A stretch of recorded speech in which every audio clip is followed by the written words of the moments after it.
Welcome back to Breakfast Daily on Citi TV. Our hashtag is Breakfast Daily and our WhatsApp line is 0550-585832. We'd love to hear from you. Send us your comments on anything and everything we're discussing today. And we're going to be discussing education right now, and there's a lot to talk. And there's always something to talk about when it comes to education. I mean, there's never a lack of education topics, but it's always a bit disheartening when the discussion is on the negative side. And we're trying to fix our system. There's a lot of it, unfortunately. Well, today we'll highlight a couple of issues. We'll start off with a school that was built to serve people of a particular area. Okay, so the Sang Community Day SHS. Now, the issue with this school is where it is situated and the inconvenience that it poses to the students, particularly to female students of this school. Now, one of our colleagues who is based in this area has done some work and is going to show us a bit about what's happening with the Sang Community Day SHS. Why don't we take a look about what he discovered, and then we'll come back and chat. The establishment of the Community Day Senior High Schools was meant to bring secondary education to the doorsteps of the citizenry. But in recent times, students in some of these schools have been complaining of the constant commuting to and from the various schools. Most of these schools were sited some distances away from the communities, making movement of students difficult. At Sang Senior High School, the situation is not different. The school is sited on the busy Tamale Yendi Road. Students are seen dangerously commuting with cars and motorcycles as they commute to school. The lives of these students are always in danger, as they can easily be run over by car if they are not careful. Reports say a student is currently battling for her life after being knocked down by a car whilst on her way to school. She had a broken leg, making it difficult for her to walk to school. Citi News visited the school at exactly the closing time and saw the students taking over the road. An interaction with them, they share their frustrations with Citi News. When we are passing the route, I can remember the last year an accident occurred in the school which wasn't good. It happens and the girl's leg broke and the bone was choked out from the flesh, which is not good. The distance from town to the school is about 3 or 4 kilometers far away. But we use it under risk because we risk our life. And you know how dangerous the road is busy because it's a main road and it's leading from Tamale to Yendi. And you see how vehicles are moving up and down. For us, the girls, we have a lot of challenges because the school closes at 4 o'clock. And after the closing, many, especially the girls, we cannot afford to walk for a long distance. So we sometimes, or usually just always, stand at the entrance of the school waiting for any means or just lifts to take us home. And also, walking from home to school is not easy. Teaching and learning is usually affected, especially on days that it rains. The students say their books usually get destroyed anytime it rains, and for that reason, in the morning when they see the clouds gathering, they do not go to school. When it comes to rain season like this, school close anyhow because you can see school close at 4. And when it happens that rain is about to come, so that they'll close the students. Because if they didn't close, when the rain started, where would they sleep? So as a matter of that, the school closed early during rain season. Also, in the morning when it starts raining, students cannot come to school. Apart from the dangers on the road, accommodation too is a serious challenge. Sang is not that developed. Houses here are mostly family homes. That is a nuclear family type. And there are no rooms for tenants. Students coming from far and have no relative in the town find it difficult to get accommodation. Accommodation problem in the town there. There's no room to rent there. This, according to the students, makes them fall prey to men in the town who take advantage of the females. Last year, a female student gave birth in the exam hall whilst writing her final WASI. Currently, there are some pregnant students in the school. The rooms in town, we don't have rooms in town to stay. And so because of that, some of our girls fall in house with the boys, the town boys, which is not advisable. Accommodation problem in the town there. There's no room to rent there. Even our girls fall in hands of the town boys. And we know that that is not good. Even we have one issue there, and the town boys, they rape some of our girls. And that's not good. They come here for the school. They didn't come here for that things. Here are community members speaking to Citi News about the difficulties of the students. They suggest ways of addressing the challenges. In fact, my opinion, the school should have been converted to at least a boarding school. That would save save us a very good distance. Yeah, if they close from the school, to work from the school to come back, some of them find it, especially with the ladies. Okay. And then the men normally have bicycle to ride, but women they don't have. It's only town men normally give them lifts, and then men lift at times it lead to something that we don't want. During the recent visit of the president to the area, the Mianglana Muhammadu Abdullahi appealed to the president to consider boarding facilities for the school. The students and the communities are making a passionate appeal to the government to come to their aid. So we are appealing to government to come to our aid and give them boarding facilities for them to stay. We are pleading to the government and any type of people if they can get any support for us to help us to get boarding facility in the school. Citi News attempt to contact the Miang District Assembly to see what plans they have for the students, but they declined. All right, so that report there was by our colleague Mohammed Aminu Alabira.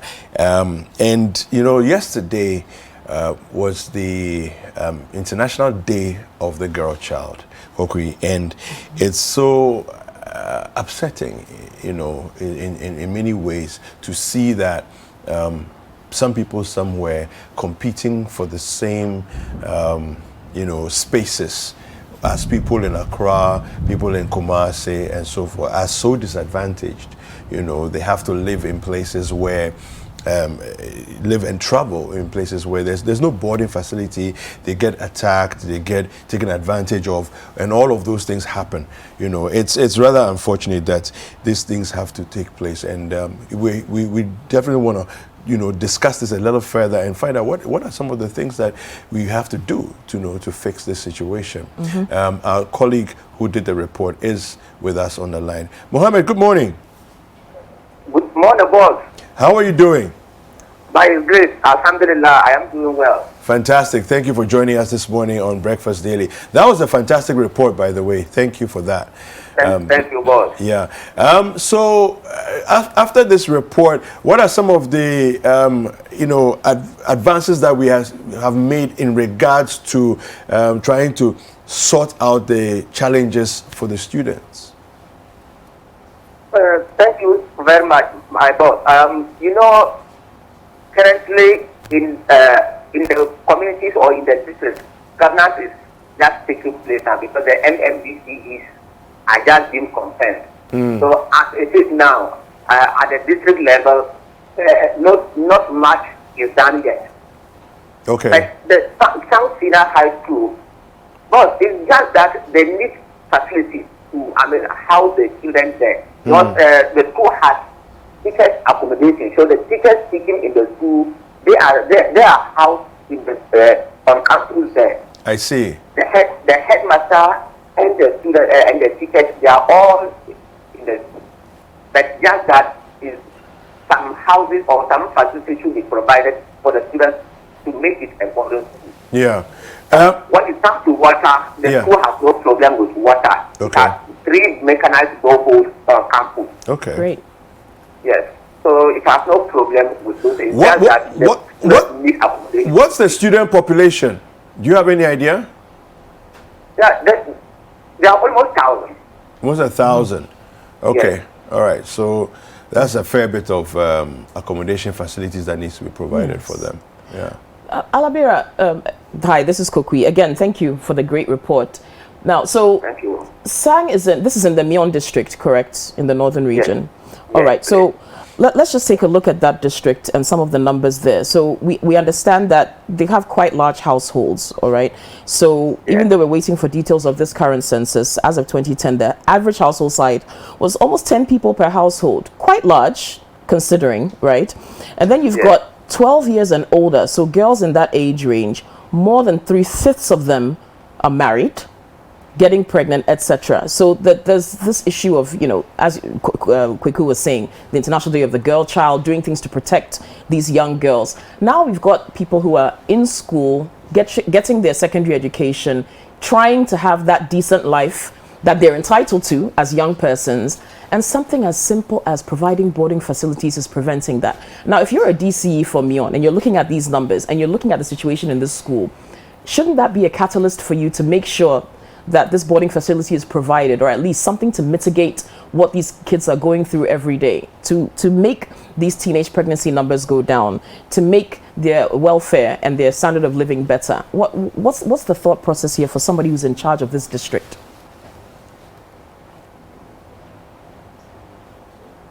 Alabira, Yeah. are you there? Can you hear? Okay. Yes, yes, I am. Thank you so much.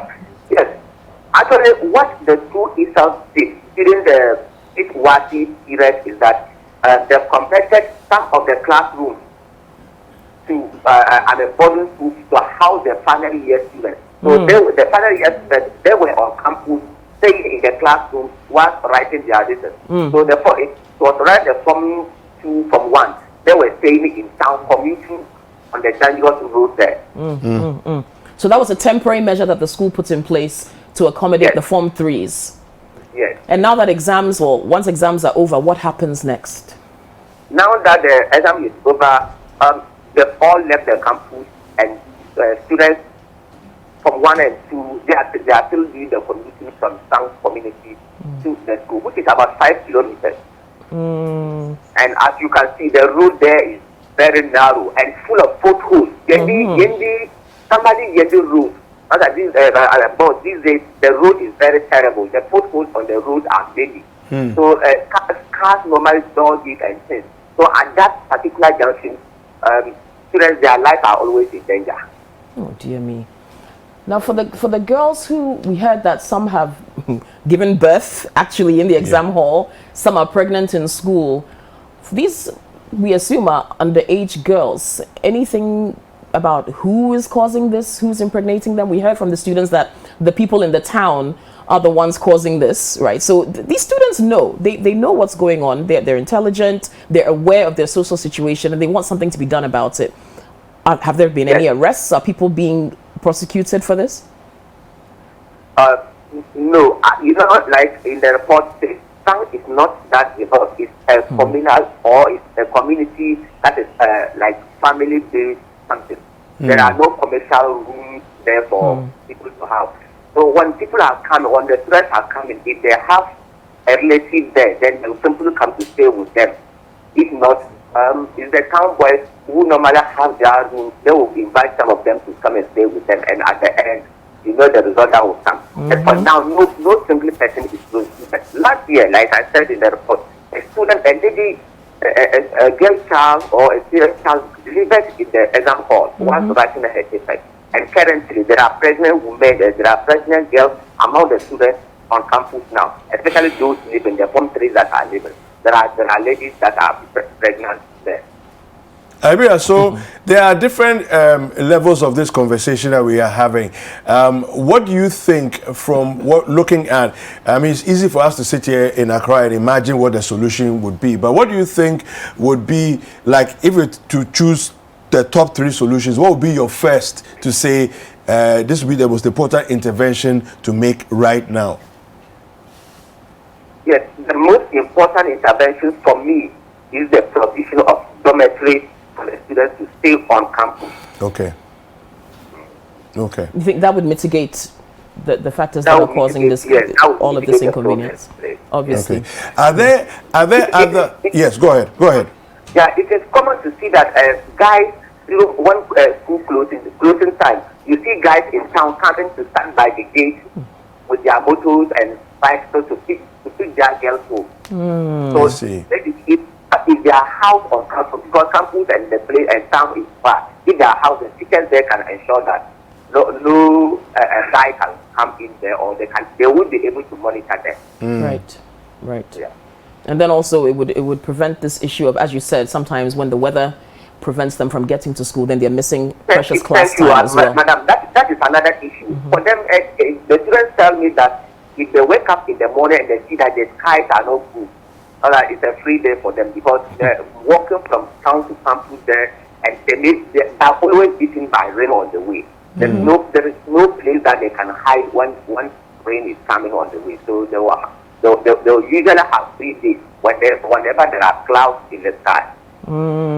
Yeah. All right. Yeah. So I mean, we've got a situation. Look, these schools were built by the former, President Mahama's government. Then we have President Kufuor also bringing free SHS on board. So yes, all of these interventions are supposed to make education more accessible for the majority of our youth. But if we've got issues like this that are preventing them from maximizing the opportunity, then it's almost like we're cutting our noses to spite our faces. Yeah. Alabira, just before you leave us, so we can see in the image there, the school seems to be far away from everything else. How many of such schools are within that particular constituency? Yes, thank you, boss. I think almost all the senior high schools, the senior day schools that were built, they are not sited close to the towns. Also, they are a bit far from town. So almost all of them, yes, almost all of them are far from town. So if students are coming, they are there currently, but they will be going through this same thing. Fantastic. So, well, thank you very much for speaking to us, Alabira. We really appreciate the report that you've done, and for us to highlight this being the International Day of the Girl Child. I think it's important for us to look at proper solutions to these problems and make sure that we actually give the girl child a proper access, Kokwi, proper access to education, as it were. Oh yeah, for sure. I mean, the sad thing is that it's not the first time we're hearing something like this. No. But again, kudos to Alabira for highlighting what's going on at the Sang Community Day SHS and the issues that it raises. Pregnant girls, because they're having to stay with men who could take advantage of them. Students not being able to get to school on days where the weather is bad. I mean, here in Accra, we're getting some rainy weather. Imagine in that town, those students would not be going to school today because they can't trek through that bad weather. And all of its concomitant issues. So it's important for something like this to be highlighted. And at the end of the day, it's important for those that have the power to do so to act in order for the situation to be mitigated. Well, our very august guest, Mr. Savata has joined us in the studio. We'll have a conversation. Pick his thoughts on this matter that we are discussing. Yesterday was the International Day of the Girl Child, and this story that we've been looking at highlights challenges that are going on in the community, in the Sang community, in the Myon constituency. And I don't know what your thoughts are as far as immediate solutions, immediate steps, to giving them some kind of respite. Oh, thanks. So I was watching it, and I think I remember the story when our friend put it on CNR the other day. First of all, it's a policy issue because a girl child, and these are not isolated cases, and the essence of paying attention to the girl child far outweighs the pain and the discomfort that we have to go through in adjusting our budgets, if you like, because the easy one is there's no money, we don't have enough resources, and all these things, but we hear these things all the time. But what we have seen on the screens in Sang would replicate itself in many places unheard of. But glad to note that at least they have a decent school structure. It's very impressive. Very impressive school structure. Beautiful. To attend. Now it's left with how, I don't know, but it looks to me like the schools were built with a certain anticipation that the growth and development of the towns and city would happen around the school. It just hasn't happened. And so the school authorities should treat this as a special case of providing some interventions, transportation, and there's an accommodation issue. There's a big accommodation issue. Accommodation issue. I mean, they have about 1,000 students, you know, so... I mean, in a community like that, 1,000 students is a lot. It's a lot to deal with. And so it calls for special attention, I must say. It does. Sang Community Day School, right? Yes. And so people kind of look for accommodation around the school area just to cut short their daily commute. The challenge with that one, they say, is that the people live in family clusters. Of course, so, that's the nature of their communities. It's a little different from, you know, the typical Kumasi situation, the KNUST situation, where there are homes that you can rent, you know, but it's not like that, you know, there. So it seems to be rather challenging for them to find homes that are nearby for them. Well, it's a real challenge. That's why my view is they should pay special attention to this.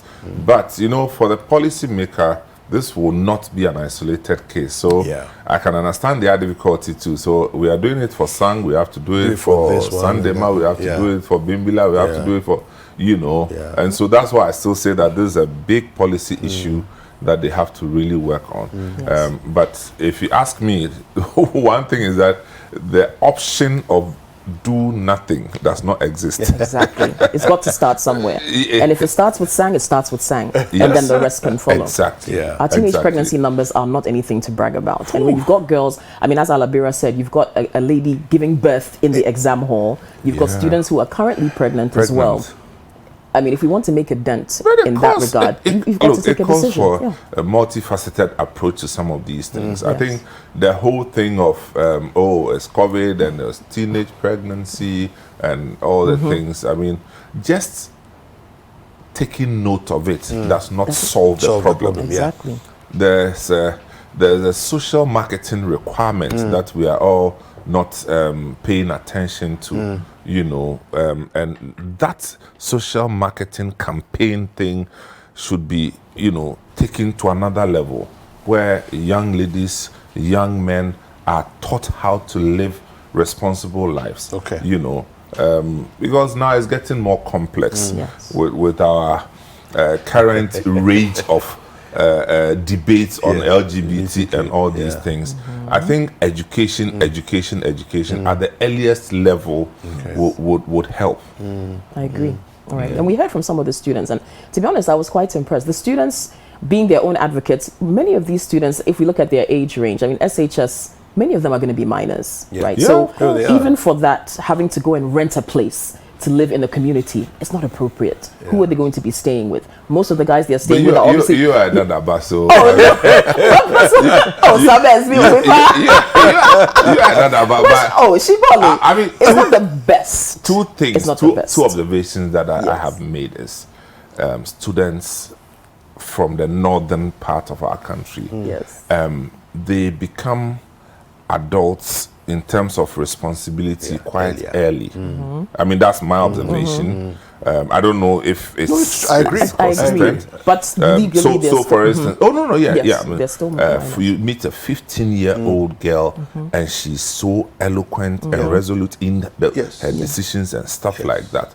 And the second observations, to my admiration, is that they speak better English than the Southerners. Yes, they do. They do. Yes, they so do. Articulate. Yes, they do. So articulate. I mean, it's easy. It's nice when you are interviewing a northern young lady or young boy for a Citi TV or Citi FM kind of thing, because they will speak English. They will speak it very come nicely. Down south.